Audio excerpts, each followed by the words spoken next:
ಮಜೂರು ಗ್ರಾಮ ಪಂಚಾಯತ್ನ ಮಾಜಿ ಅಧ್ಯಕ್ಷ ಬಿಜೆಪಿ ಕಾರ್ಯಕರ್ತ ಗಣೇಶ್ ಶೆಟ್ಟಿ ಹೇರೂರ ಅವರ ಕೊಲೆ ಯತ್ನ ನಿನ್ನೆ ರಾತ್ರಿ ನಡೆದಿದೆ. ಗಣೇಶ್ ಅವರು ಬಂಟಕಲ್ಲಿನ ತನ್ನ ಅಂಗಡಿ ಮುಚ್ಚುತ್ತಿದ್ದ ಸಮಯದಲ್ಲಿ ರಾತ್ರಿ ಸುಮಾರು 9:15ಕ್ಕೆ ತಲ್ವಾರು ಹಿಡಿದು ದಾಳಿ ನಡೆಸಲು ಬಂದ ಇಬ್ಬರು ದುಷ್ಕರ್ಮಿಗಳನ್ನು ಕಂಡ ಸಾರ್ವಜನಿಕರೇ ಅವರಿಗೆ ಗೂಸ ನೀಡಿ ಹಿಡಿದಿದ್ದಾರೆ. ಬಳಿಕ ಇವರನ್ನ ಪೊಲೀಸರಿಗೆ ಒಪ್ಪಿಸಲಾಗಿದೆ. ಮಜೂರು ಗ್ರಾಮ ಪಂಚಾಯತ್ನ ಮಾಜಿ ಅಧ್ಯಕ್ಷ ಹಾಗೂ ಕಳೆದ 5 ಅವಧಿಯಲ್ಲಿ ಸದಸ್ಯರಾಗಿ ಕಾರ್ಯನಿರ್ವಹಿಸಿದ್ದ ಗಣೇಶ್ ಶೆಟ್ಟಿ ಭಾರತೀಯ ಜನತಾ ಪಕ್ಷದ ಸಕ್ರಿಯ ಕಾರ್ಯಕರ್ತರು ಆಗಿದ್ದಾರೆ. ಶಿರ್ವಾ ಪೊಲೀಸರು ಘಟನಾ ಸ್ಥಳಕ್ಕೆ ಆಗಮಿಸಿ ಆರೋಪಿಗಳಿಬ್ಬರನ್ನ ವಶಕ್ಕೆ ಪಡೆದು ತನಿಖೆಯನ್ನ ನಡೆಸುತ್ತಿದ್ದಾರೆ.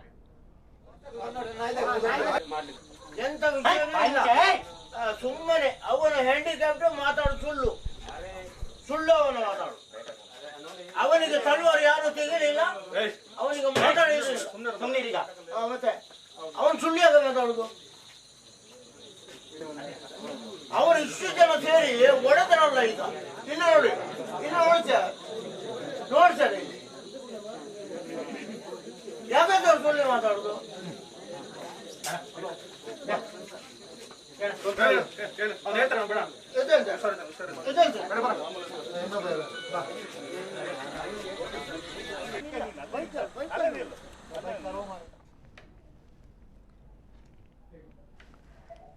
ಈ ಬಗ್ಗೆ ಪ್ರತಿಕ್ರಿಯೆ ನೀಡೋದಕ್ಕೆ ಉಡುಪಿ ವರದಿಗಾರರಾದ ಪ್ರಮೋದ್ ಸುವರ್ಣ ಅವರು ನಮ್ಮ ಜೊತೆ ಇದ್ದಾರೆ. ನಿನ್ನೆ ಮಜೂರು ಗ್ರಾಮ ಪಂಚಾಯತ್ನ ಮಾಜಿ ಅಧ್ಯಕ್ಷ ಬಿಜೆಪಿ ಕಾರ್ಯಕರ್ತ ಗಣೇಶ್ ಶೆಟ್ಟಿ ಹೇರೂರ್ ಅವರ ಮೇಲೆ ಕೊಲೆ ಯತ್ನ ನಡೆದಿರುವಂತದ್ದು, ಈ ಬಗ್ಗೆ ಅಪ್ಡೇಟ್ ಏನಿದೆ ಪ್ರಮೋದ್? ಖಂಡಿತವಾಗಿಯೂ ನಿನ್ನೆ ಸುಮಾರು ರಾತ್ರಿ 9 ಗಂಟೆ ಹೊತ್ತಿಗೆ ಗಣೇಶ್ ಅವರು ಏನು ಬಿಜೆಪಿ ಕಾರ್ಯಕರ್ತರು ಮತ್ತು ಮಜೂರು ಗ್ರಾಮ ಪಂಚಾಯತ್ನ ಮಾಜಿ ಅಧ್ಯಕ್ಷರು ಕೂಡ ಆಗಿದ್ರು. ಅವರು ತಮ್ಮ ಅಂಗಡಿಯನ್ನು ಬಂದ್ ಮಾಡುವ ಸಂದರ್ಭದಲ್ಲಿ ಬೈಕಲ್ಲಿ ಬಂದಂತ 2 ಮಂದಿ ಯುವಕರು ಇವರಲ್ಲಿ ಏನು ವಿನಾಕಾರಣ ಜಗಳಕ್ಕಿಳಿದು ಇವರ ಮೇಲೆ ಹಲ್ಲೆ ನಡೆಸಿದಂತ ಒಂದು ಘಟನೆ ನಡೆದಿದೆ ಅಂತ ಹೇಳ್ಬೋದು. ಅಂದ್ರೆ ಸುಮಾರು ರಾತ್ರಿ 9 ಗಂಟೆ ಹೊತ್ತಿಗೆ ಇವರು ಅಂಗಡಿ ಬಂದ್ ಮಾಡಿ ಮನೆಗೆ ತೆರಳುವ ಸಂದರ್ಭದಲ್ಲಿ ಈ ಘಟನೆ ನಡೆದಿದೆ ಅಂತ ಹೇಳ್ಬೋದು. ಅಂದ್ರೆ ಈ ಯುವಕರು ಸ್ಥಳೀಯವಾಗಿ ಈ ಮುಂಚೆಯೂ ಕೂಡ ಇಂತಹ ಕೆಲವೊಂದು ಘಟನೆಗಳಲ್ಲಿ ಇವರು ಭಾಗಿಯಾಗಿದ್ರು. ಆದ್ರೆ ನಿನ್ನೆ ಗಣೇಶ್ ಅವರ ಮೇಲೆ ಏನು ಹಲ್ಲೆ ನಡೆಸಿದ್ದಾರೆ, ಇದಕ್ಕೆ ನಿಖರ ಕಾರಣ ಇನ್ನೂ ಕೂಡ ತಿಳಿದು ಬರಲಿಲ್ಲ. ಇವರ ಏನು ಹಲ್ಲೆ ನಡೆಸಿದವರ ಕೈಯಲ್ಲಿ ಕೂಡ ಏನು ಲಾಂಗ್ ಕೂಡ ಕೈಯಲ್ಲಿ ಇತ್ತು. ಇದು ಅವರ ಬೈಕ್ ಅಲ್ಲಿ ಇಟ್ಕೊಂಡೇ ಬಂದಿದ್ದಾರೆ. ಆದ್ರೆ ಇವರ ಮೇಲೆ ಹಲ್ಲೆ ನಡೆದಂತ ಸಂದರ್ಭದಲ್ಲಿ ಇವರು ಏನು ಬೊಬ್ಬೆ ಹಾಕಿದ್ದಾರೆ.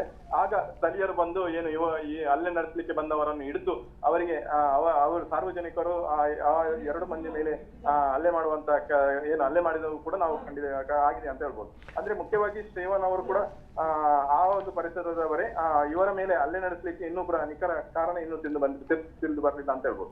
ಅಂದ್ರೆ ಪೂರ್ವ ದ್ವೇಷದ ಹಿನ್ನೆಲೆ ಏನಾದ್ರೂ ಇದ್ದಿತ್ತ? ಅಂದ್ರೆ ಯಾಕಂತ ಹೇಳಿದ್ರೆ ಇವರು ಈಗ ಬಿಜೆಪಿ ಸಕ್ರಿಯ ಕಾರ್ಯಕರ್ತರು ಆಗಿದ್ದಾರೆ, ಹಾಗಾಗಿ ರಾಜಕೀಯ ದ್ವೇಷದ ಹಿನ್ನೆಲೆ ಏನಾದ್ರೂ ಇರುವ ಸಾಧ್ಯತೆಗಳಿವೆ ಪ್ರಮೋದ್?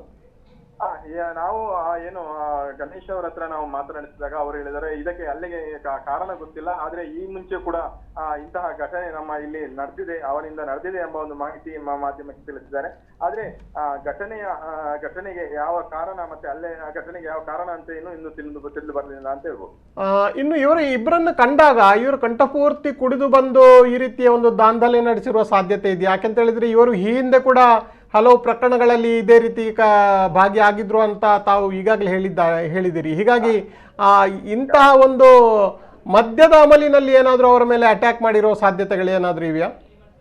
ಖಂಡಿತವಾಗಿ ಇವು ಮುಂಚೆ ಕೂಡ ಒಂದು ಬಾರ್ ಮುಂದೆ ಇವರ ಇದೇ ರೀತಿ ಒಂದು ಜಗಳ ಮಾಡುವಂತದ್ದು ಸುಮಾರು ತಿಂಗಳ ಹಿಂದೆ ನಡೆದಿದೆ ಎಂಬ ಒಂದು ಮಾಹಿತಿ ಅಲ್ಲಿ ಲಭ್ಯ ಆಗಿತ್ತು. ಆದ್ರೆ ನಿನ್ನೆ ಕೂಡ ಇವರ ಹತ್ತಿರ ಬಂದಾಗ ಕಂಠಪೂರ್ತಿ ಕುಡಿದು ಬಂದಿರುವಂತಹ ಒಂದು ಮಾಹಿತಿ ಕೂಡ ಸಿಕ್ಕಿದೆ. ಅಂದ್ರೆ ಇವರ ಹತ್ತಿರ ಬಂದು ಏಕೈಕಿ ಇವರು ಜಗಳಕ್ಕೆ ಇಳಿದವರು ಏನು ಇವರ ಮೇಲೆ ಹಲ್ಲೆಯನ್ನು ನಡೆಸಿದ್ದಾರೆ. ಆದ್ರೆ ಈಗಾಗಲೇ ಏನು ಶಿರ್ವಾ ಠಾಣೆಯಲ್ಲಿ ಈ ಬಗ್ಗೆ ಪ್ರಕರಣ ದಾಖಲಾಗಿದ್ದು ಮುಂದಿನ ತನಿಖೆಯಲ್ಲಿ ಈ ಬಗ್ಗೆ ಹೆಚ್ಚಿನ ಮಾಹಿತಿ ಸಿಗಬೇಕಾಗಿದೆ. ಎಸ್, ಧನ್ಯವಾದಗಳು ಪ್ರಮೋದ್ ತಮ್ಮೆಲ್ಲ ಮಾಹಿತಿಗಾಗಿ. ಇದು ನಿನ್ನೆ ರಾತ್ರಿ ಸುಮಾರು 9:15 ಸುಮಾರಿಗೆ ಮಜೂರು ಗ್ರಾಮ ಪಂಚಾಯತ್ನ ಮಾಜಿ ಅಧ್ಯಕ್ಷರಾಗಿರುವಂತಹ ಬಿಜೆಪಿ ಕಾರ್ಯಕರ್ತ ಗಣೇಶ್ ಶೆಟ್ಟಿ ಹೇರೂರು ಅವರ ಕೊಲೆ ಯತ್ನ ನಡೆದಿರುವಂಥದ್ದು.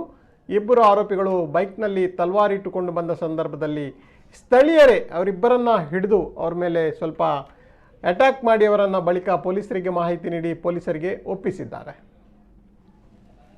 ನಾನು 9 ಗಂಟೆಗೆ ಅಂಗಡಿ ಬಂದ್ ಮಾಡಿ ನನ್ನ ಸ್ಕೂಟರಲ್ಲಿ ಕೂತ್ಕೊಂಡಿದ್ದೆ. ಆವಾಗ ಒಬ್ಬ ಅಲ್ಲಿಂದ ಬಂದ, ಅವನ ಪುದರಿನ ಚರಣ್ ಶೆಟ್ಟಿ ಅಂತ. ಆವಾಗ ಮತ್ತೆ ಅವ ಸ್ಟೀವನ್ ಒಂದು ಸ್ಕೂಟ್ರಲ್ಲಿ ಬಂದ ಅವ ಮೊದಲು ಹೇಳಿದ ಗಣೇಶಣ್ಣ ಅಂತ ಹೇಳಿದೆ ಅವರು ಚರಣ್ ಶೆಟ್ಟಿ. ನಂತರ ನಾನೇನು ಮಾತಾಡಲಿಲ್ಲ, ಹೊರಡಲಿಕ್ಕೆ ರೆಡಿ ಆಗುವಾಗ ಏನಿಗೆ ಏನ ಅಂತ ಕೇಳಿದೆ ಅವ ಸ್ಟೀವನ್. ಬಂಡೆ ನಂದೇನಿಲ್ಲ ಮಾರ, ಎಂಥದ್ದು ವಿಷಯ ಅಲ್ಲ. ಮತ್ತೆ ಜೋರು ಮಾತಾಡಿದ್ರೆ ರಂಡ ಮಗ ನಿನ್ನ ಏರು ಲೆಪ್ಪುಂಬೆ ಅಂಚ ಆ ಥರ ಮಾತಾಡಿ ಅವ ಎರಡು ಇದರಲ್ಲಿ ಒಂದು ಹಿಡಿಗೆ ಕೆನ್ನೆಗೊಂದು ಬಾರಿಸಿದಂದರೆ ನನಗೆ ಇದು ಏನು ಮಿಂಚ ಹೋದಾಗೆ ಆಯಿತು. 2 ಸಲ ಬಾರಿಸಿದೆ. ಮತ್ತು ನಾನು ಬೊಬ್ಬೆ ಹಾಕಿದ್ದೆ ಮತ್ತು ಅವರು ಯಾರೋ ಒಬ್ಬರು ಬಂದ ಮೇಲೆ ಮತ್ತೆ ಎಲ್ಲರೂ ಬಂದರು. ಇಲ್ಲದಿದ್ದರೆ ನೋಡಿ ಅವ ತಲ್ವಾರ್ ಇಟ್ಕೊಂಡು ಗಾಡಿಯಲ್ಲಿ ಕೂತ್ಕೊಂಡಿದ್ದೆ. ನಾನೇನು ಮಾಡಲಿ, ನಾನು ಆ ವಿಷಯದಲ್ಲಿ ಸರ್ ಏನು ದ್ವೇಷ ಏನು ಸರ್? ದ್ವೇಷ ಏನಿಲ್ಲ ಸರ್, ದೇಶ ಅವರಲ್ಲಿ ನನಗೇನು ದೇಶ ಎಂಥದ್ದು? ಈಗ ತಲ್ವಾರ್ ಇಟ್ಕೊಂಡು ಬಂದ ಅವನ ಸೇಫ್ಟಿ ಅಂತ ಹೇಳ್ತಾನೆ ಅವ. ನಾನು ಇಷ್ಟು ವರ್ಷದಿಂದ ನಮ್ಮ ಇಷ್ಟರವರೆಗೆ ಯಾರು ಟಚ್ ಮಾಡಲಿಲ್ಲ. ಈಗ ಪೊಲೀಸರು ಬರುವಾಗ ಪೊಲೀಸರ ಇದರಲ್ಲಿ ಒಟ್ಟಾರೆ ಮಾತಾಡ್ತಿದ್ದೇನೆ ಒಂದು ರೀತಿಯಲ್ಲಿ.